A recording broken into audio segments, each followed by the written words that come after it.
وأصحاب الشمال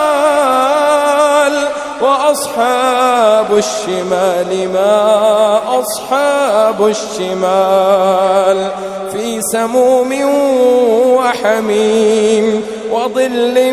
من يحموم لا بارد ولا كريم إنهم كانوا قبل ذلك مترفين وكانوا يصرون على الحنث العظيم وكانوا يقولون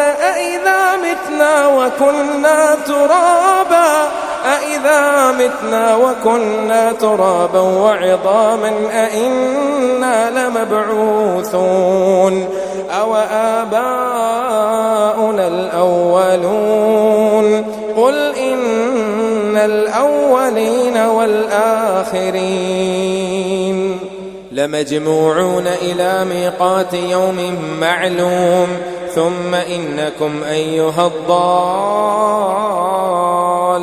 المكذبون لآكلون من شجر من زقوم فمالئون منها البطون فشاربون عليه من الحميم فشاربون شرب الهيم هذا نزلهم يوم الدين نحن خلقناكم فلولا تصدقون أفرأيتم ما تمنون أأنتم تخلقونه أم نحن الخالقون